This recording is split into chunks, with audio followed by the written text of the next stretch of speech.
And now people go, I thought of it too. I'm right. And I think that's because of memes. Because memes are just out there, and you can just share them. Yeah, so it's not like it's not property. Whereas before it was property. Because you knew who came up with it.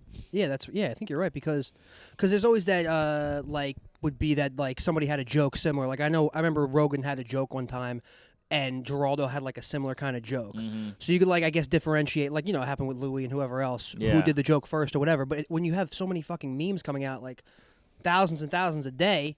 A lot of those are probably comedians' jokes from whenever. Totally. 20 years ago, And nobody cares. They go, nobody gives a fuck. Who? I've never heard of Geraldo. Who's that? I just like this. I just like the fat Jew, yeah. Yeah, I like the fat Jew, and good. He got in trouble, but he's not enough. Yeah, he should be kicked off the Instagram. Yeah.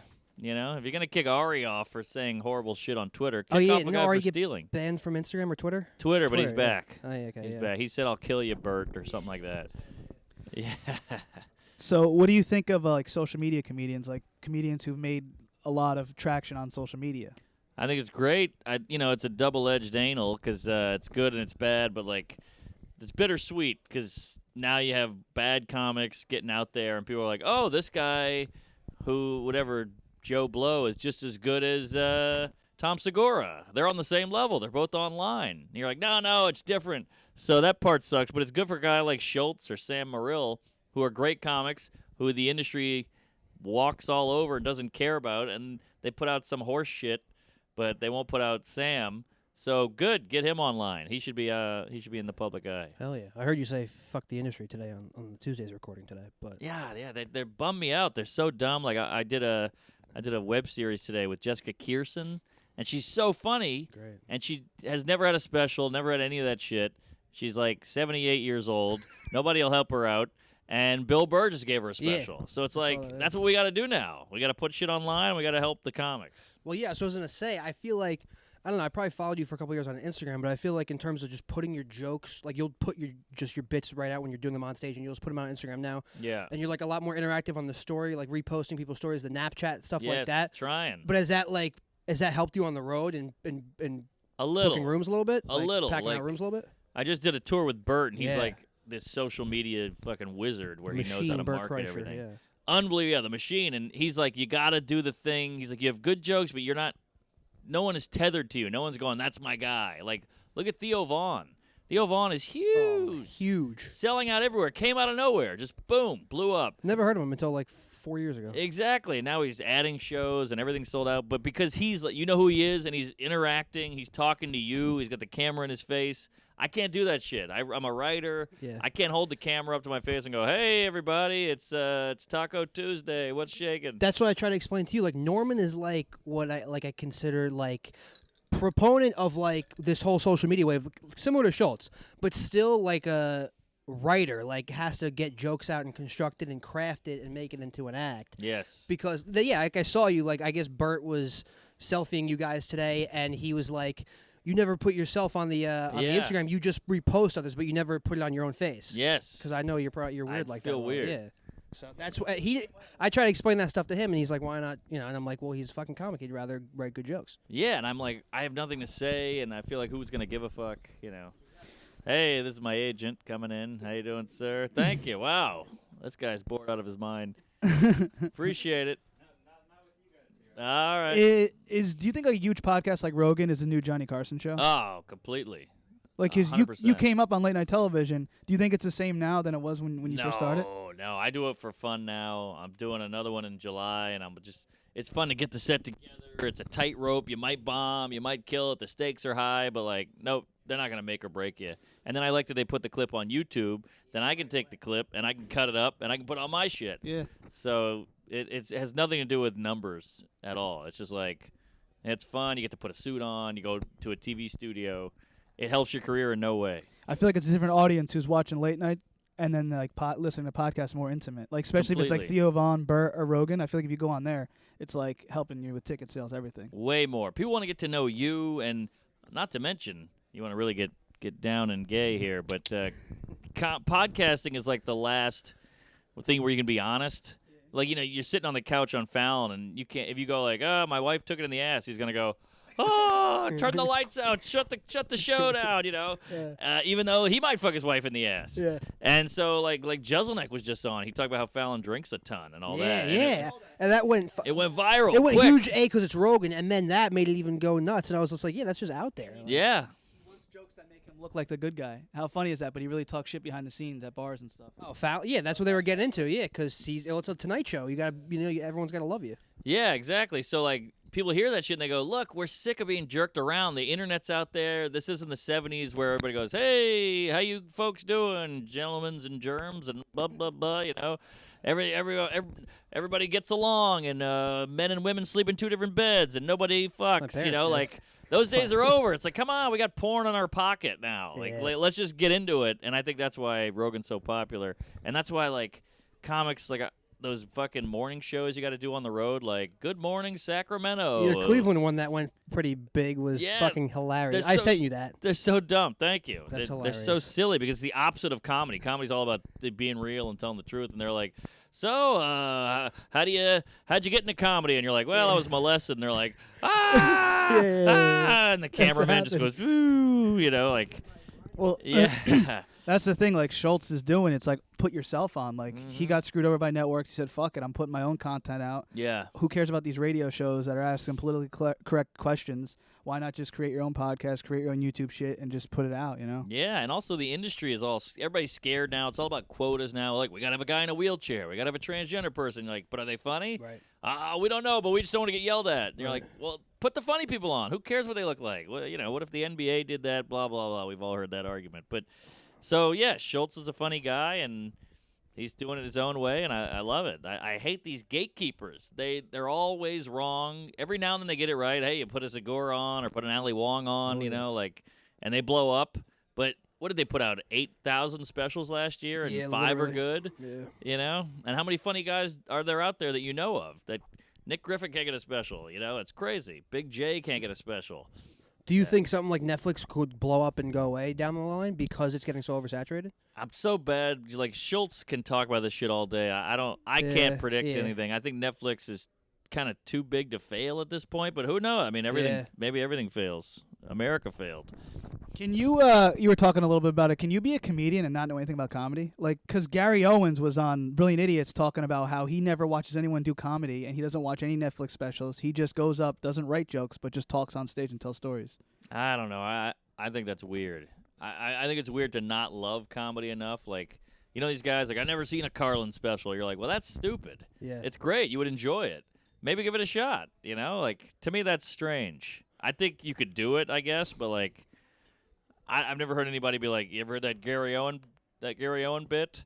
You got to hear it. Like, I don't know. You want to stay original, and a good way to stay original is to see what other people are doing so you don't do that. Yeah. So.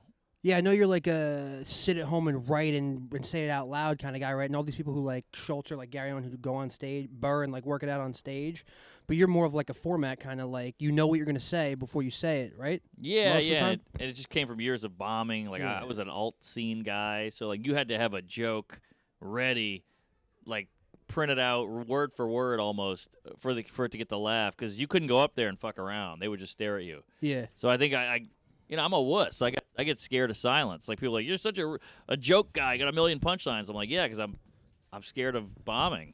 Is that's the reason? That's Straight it. Up? 'Cause I saw you do. I don't even fucking know. It had to be 50 jokes on a cellar set, which is like what 12 or 15 minutes. Yeah. And I never saw that many punchlines in one set in my life. Yeah, I'm just scared of silence. That's all it is. That makes sense though. Like, why wouldn't you be? You know. Yeah. Your point is to have them be laughing. That's why I never got those guys. Like, you're a real joke guy. I'm like, I don't know how else to get laughs. Yeah. Without a punchline. Well, What am I gonna pratfall?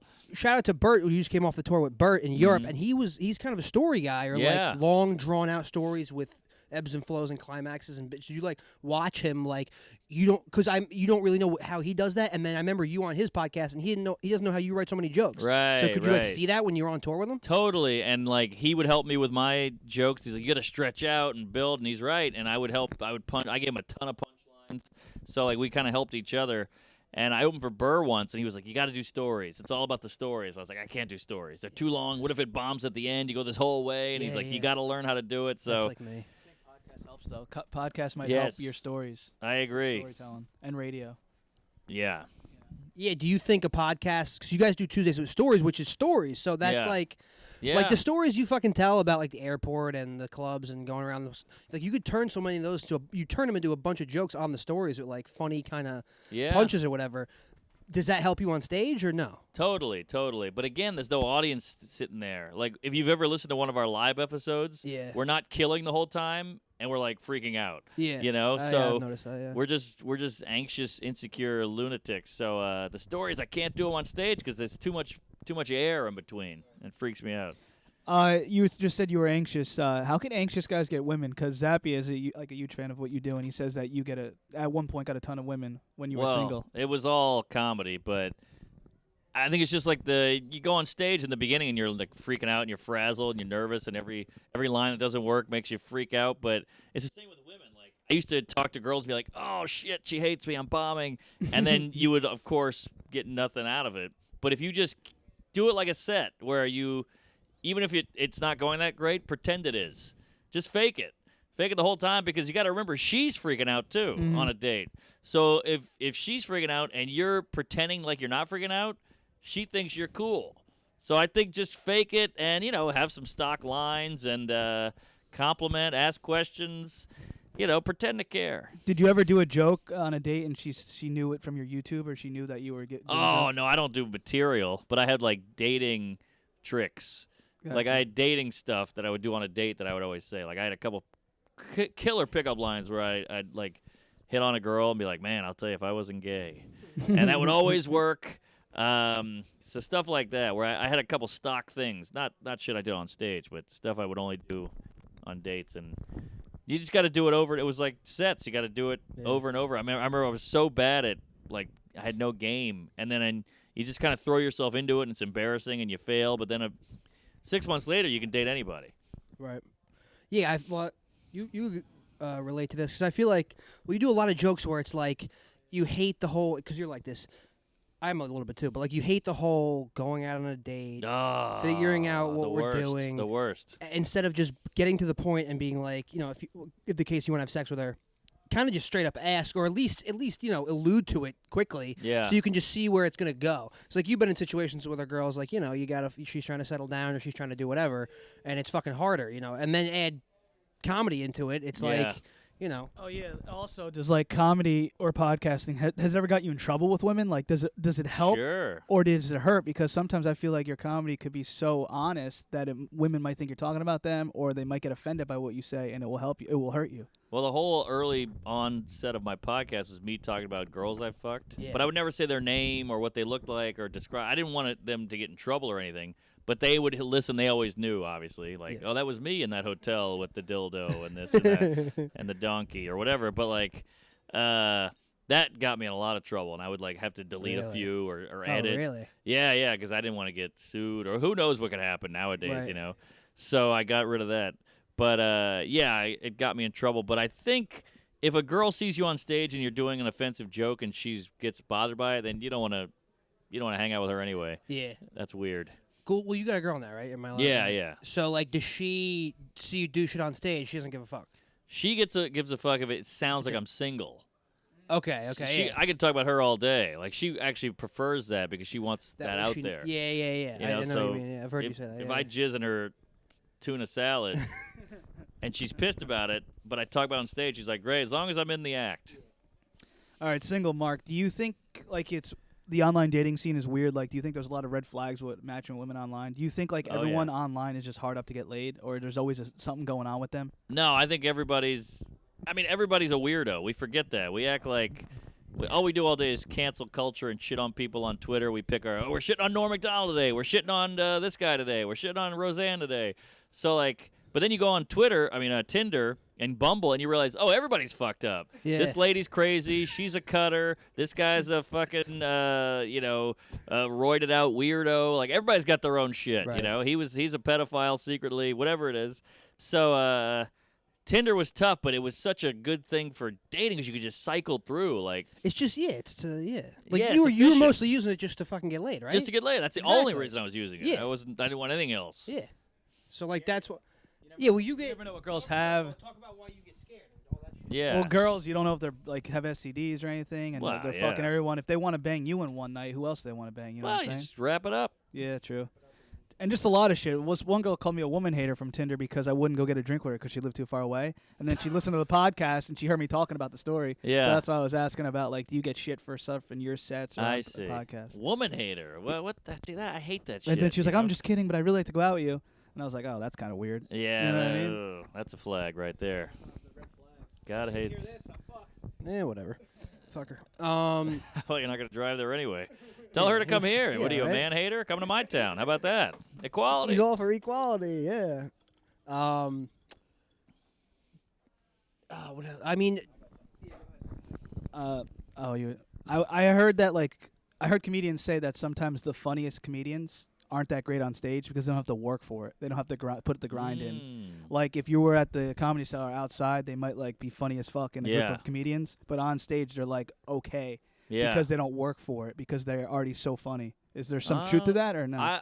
I agree with it. There's funny guys I know who go on stage and aren't as funny, but I don't think it's because they don't work. I think it's because the stage is a whole different animal.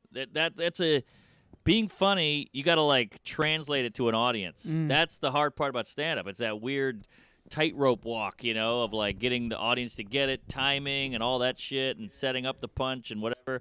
So stage stand-up is a language, whereas you can be funny. We can be fun on the side. I can just pull my pants down and grab your ass and this and that, and we're all laughing. Yeah. But how are you going to do that in front of a crowd, you know? is that why you think, like, because, like, him, for an example, he's too much of a bit. He's funny as fuck, but he's too much of a bitch to go on stage. Yeah. So he'll, like, do stories with his his home friends and, like, his family, and he has bits, and he'll do voices. He'll Yeah. impersonate, like, his dad and shit, and it'll kill with all of us and with his friends and everything. And he's trying to find a way to take that to the stage, but you don't know if it's going to work because you might have to actually write out jokes to actually go with it. Yeah. You can't just go up there and, like, freeball it. And, Well, like, you yeah. can when you get to a certain level, I imagine, but... Yes, that's the thing is you have to your family knows you, your friends know you, your hometown knows you, so you got to get that audience to know you. But you only have 11 minutes, so you're gonna get them to know your whole life, your whole backstory, all the shit you've done, your whole personality, and then you can be funny. So that's what's hard about stand-up. That's why that's why it takes 20 years for a lot of these guys to blow up because you got to know them over all this time, and then eventually they go up and go, "I farted today," and you go, "Ah, this guy's the best. He's amazing." And you're like, well, if I said I farted today, I wouldn't get a laugh, but it's because they know him. Yeah. He has the comedian background. I don't. That's why I'm asking from like a different perspective for the listeners, because there's a lot of people who want to try comedy who listen to the podcast too. But like you just were talking about, is there no way to fast track your career in comedy? Because No. now we see like some, not to be a hater, but some douchebag who's not good at comedy blow up from social media and then tour and have packed audiences, but bomb, but still make money because the crowd isn't a comedy crowd and they don't care anyway. Well, there's a way to fast track your career, but there's no way to fast track quality. That's the problem. So if there was someone with a natural talent of like being funny, and on the other hand you have someone who's doing comedy for 2 years but isn't funny, you'd rather take the guy who's been on the stage for 2 years? Yes. Yeah, because Gotcha. stand-up's its own thing. It's like boxing or something. You could be a great wrestler, but you go in a boxing ring and you can't do the grapple moves, they're going to beat the shit out of you. So like it's its own language. Like Will Ferrell tried stand-up and he couldn't do it. And he's like, I'll just be an actor. Larry David. Davidson was like in this interview with Machine Gun Kelly recently, and he was telling Machine Gun Kelly how he could kill stand-up, and like Machine Gun Kelly was like, why? He's like, because you're a good artist, you're a good actor, you're a great storyteller. And Pete Davidson's like, I'm not even that good at comedy, I just do it though.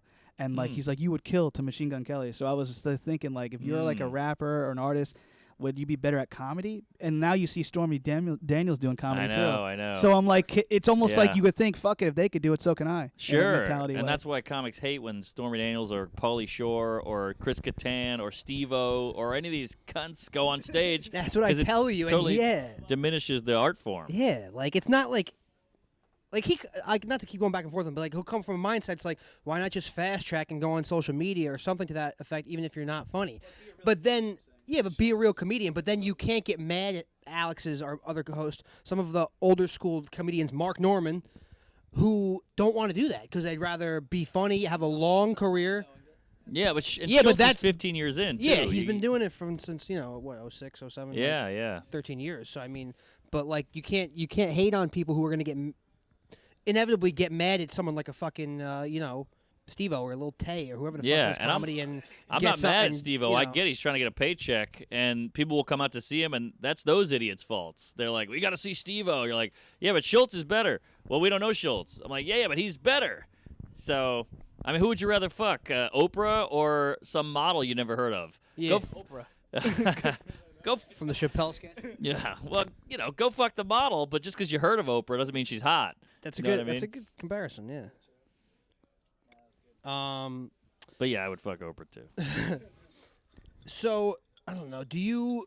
Because you, everyone, I don't. Some listeners don't know your backstories. Because you were in New Orleans, but you went to New York, went back, and then came back and started, for the most part, in New York, right? We'd say for the most part. Yeah, New almost Orleans a a little year in bit. New Orleans. Okay. So you started where you go to start. Like it's literally New York now. Yeah. So like with these social media people or like people like us who can't really move to New York right now or LA or maybe feel like you don't need to necessarily, if you still want to be a great stand-up, even if it's going to take 10, 12, 13 years, should you be going to a New York or LA? And I still think yes, because you get up the most. Mm-hmm. You can fucking get on the most, you can meet the most people because that's Yep. the biggest area of people doing it. And social media can come along with that. Or that can go to your social media after the fact, but like a lot of people just like we have a lot of people right here in our towns, towns we're driving through on the way here.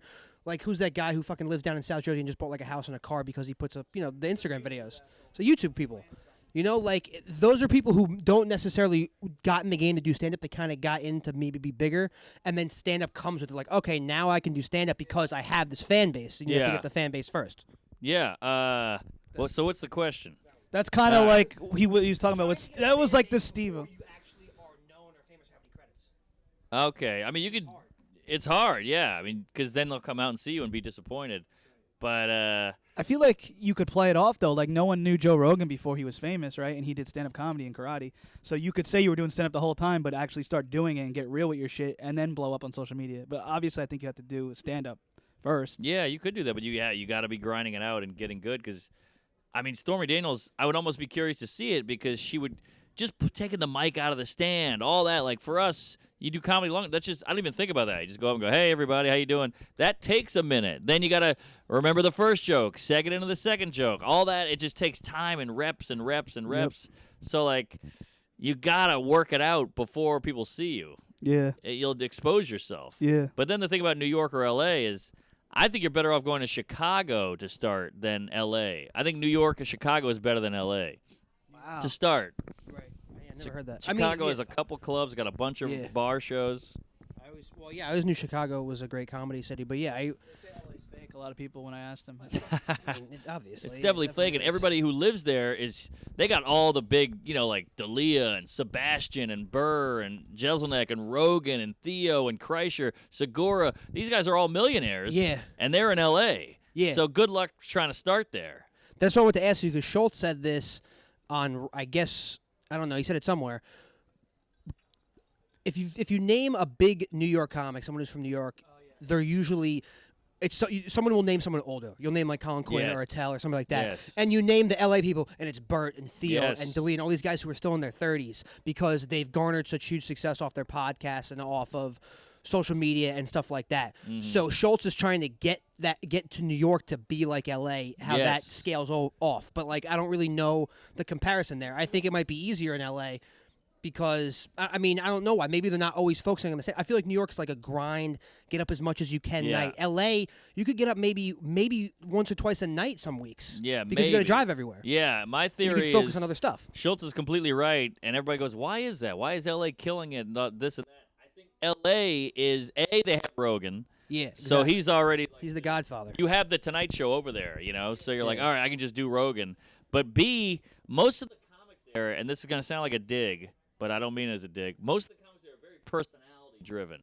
Like they're like spectacles. Bert goes up, fat guy, shirt off. Whoa! That's a good point. The Machine, Rogan is this fucking beefy, bald guy, MMA.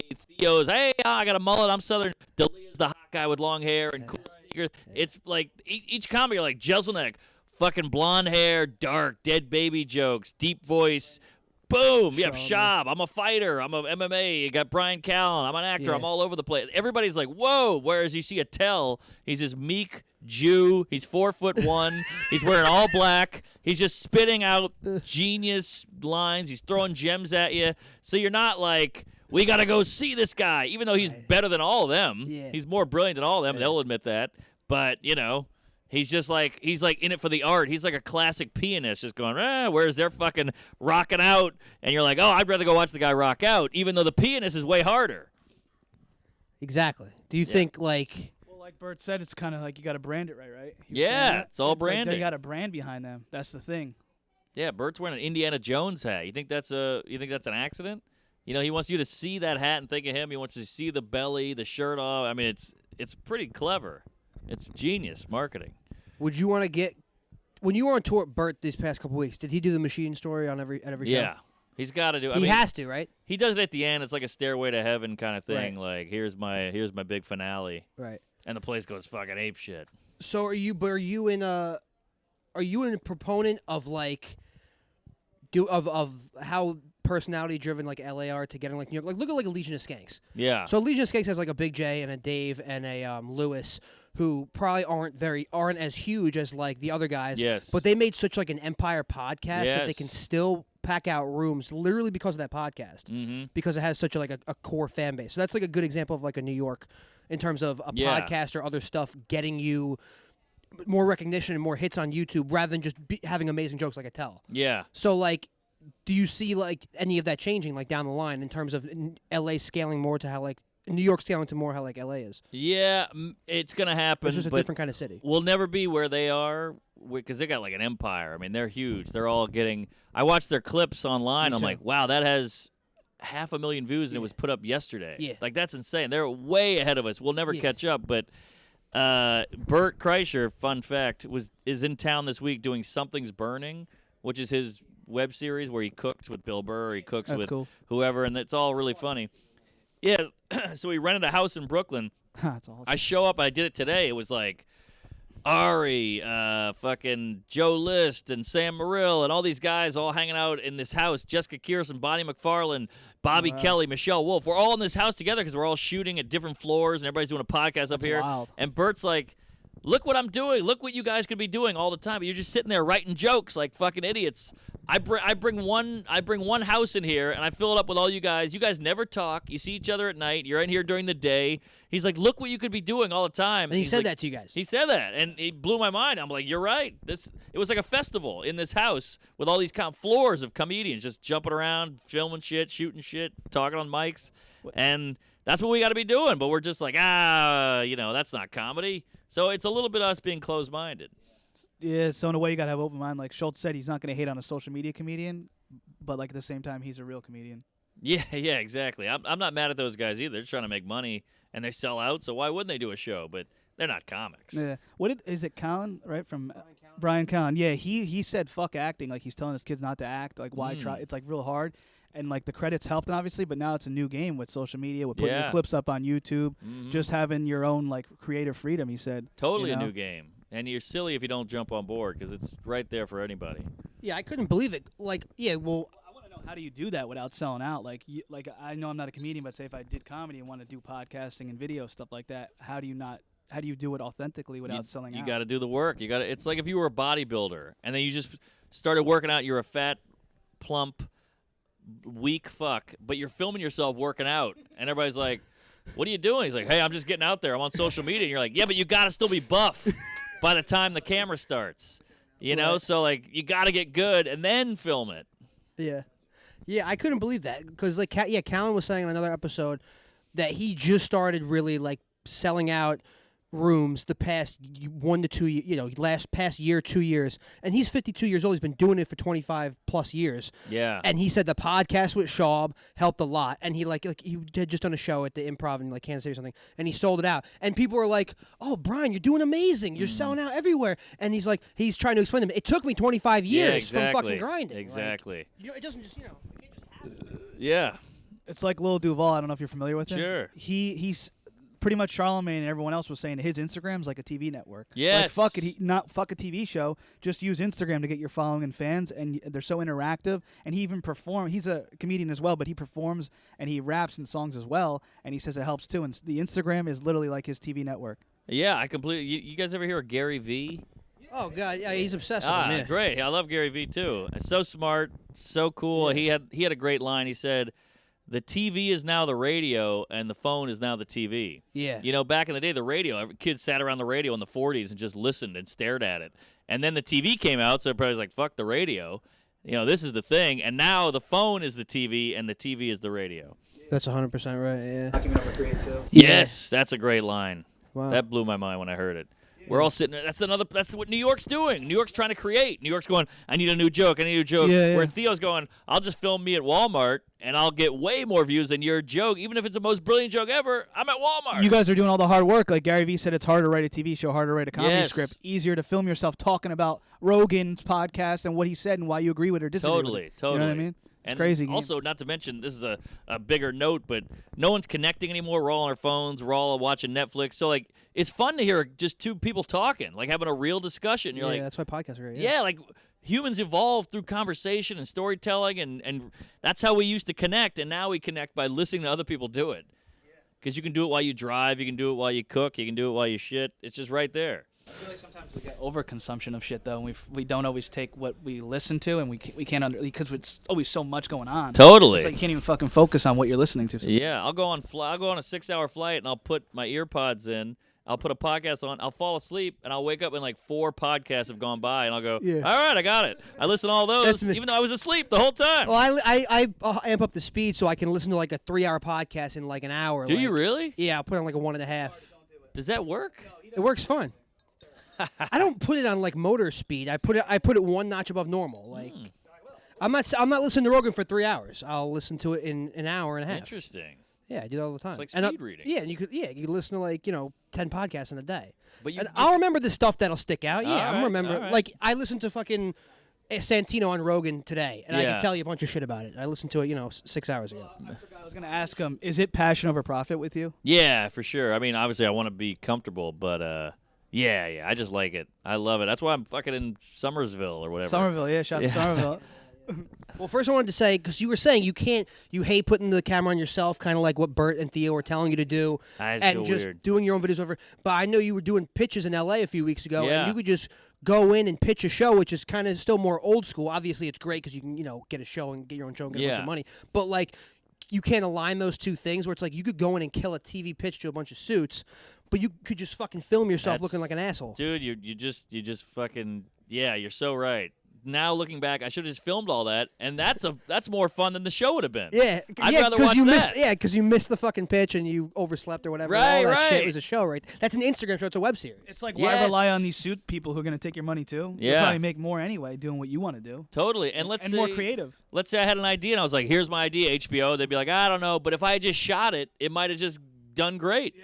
So I'm relying on them to get it, understand what I'm getting at, and then like imagine if you went up to I don't even know Fighter and the Kids stuff, but like their podcast is hugely popular. Yeah. And imagine if they pitched that like 2 guys in a room, one guy's a fighter, one guy's the kid, even though he's 52. They'd be like, "What? This sounds terrible." But they just made it. Now they're huge. Yeah. So Um, just do your own shit. that's what you mentioned. That I'm in fucking. It's obviously passion over profit in fucking Somerville. So like, if you get hit up a lot to do like headline of like a local show like this where you kind of have to trek out from New York, it's kind of annoying. Yeah. Like, what's your initial reaction when someone asks, like when Danny asked you to do the show? I just weigh all the factors of it. I go, all right, he's gonna give me some money. I get to do an hour, which the hour is everything. You got to like build an hour because these 15-minute sets are important when you're working out, but like you got to work the hour out. Right. And I just got back from Europe where I'm doing the same 20 minutes every night. Right. So I'm like, I'm just factoring all that in. Like, this will be good for me. Get my feet wet again. Do an hour.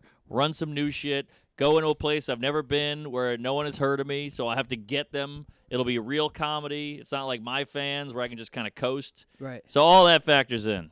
Is this more productive than doing the cellar tonight, or Yeah, well, it's an hour long. Because everyone's saying, sorry, it's getting like more like it's like impossible to bomb at the cellar, even if you're bad. I've seen a lot of bombs. I've seen a couple too, actually. But It happens. Plus, you're going again. You get there, you'll bomb. yeah, I know. What time is it?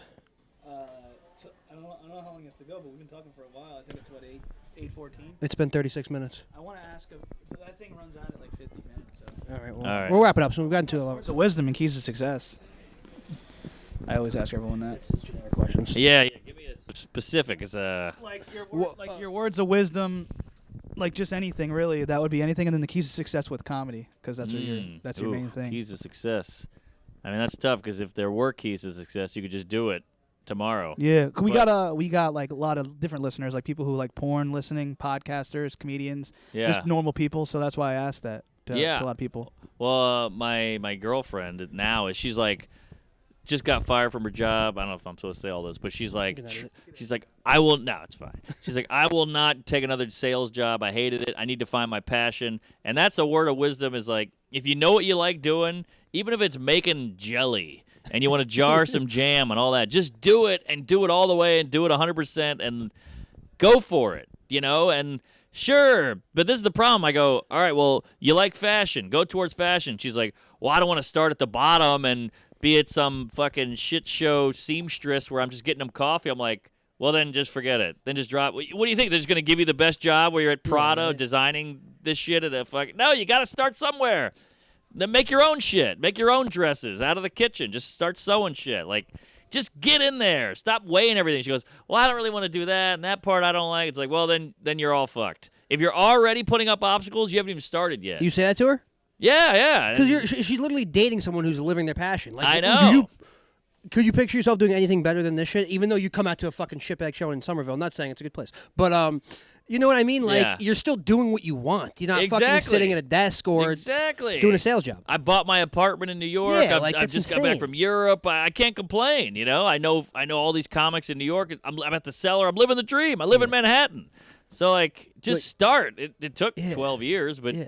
Even if you get to half of a success, at least you're doing what you love. Instead of, if you're rich, what was that quote? If you make $78,000, they say you're not any happier after you've passed that much money. Yeah, I think it's $70 grand. I think. Yeah, so just think about that a lot. Everybody's like, I got to get to $1 million. I want to buy a Porsche. I want to buy a yacht and all this. Like, shut up. That's not gonna make you happy. You're still gonna hate yourself and be on pills. Do you remember your why? Like when you first started, and you were like, I know you were a big drinker and everything like that. Do you remember like why you wanted to start it? You're like, is it the still same reason? Like, well, I know you always used to say that you had no path.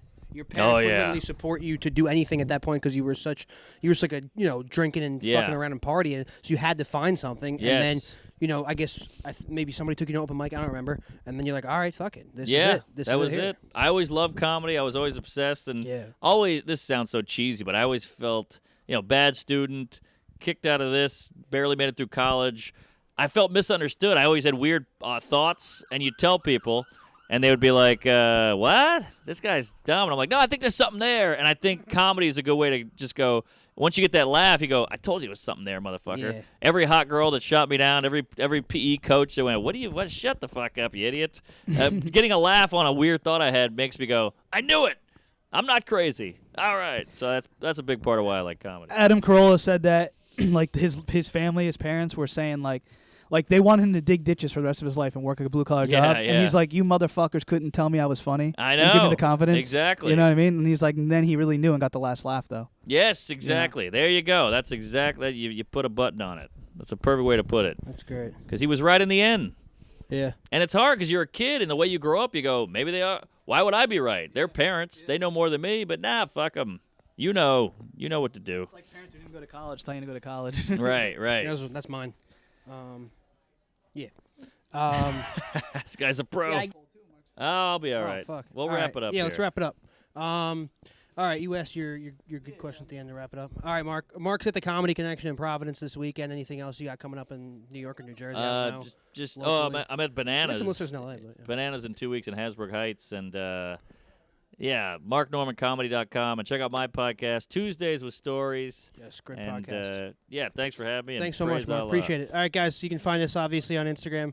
Keep It Basement. Shout out to Fleshlight, and thank you.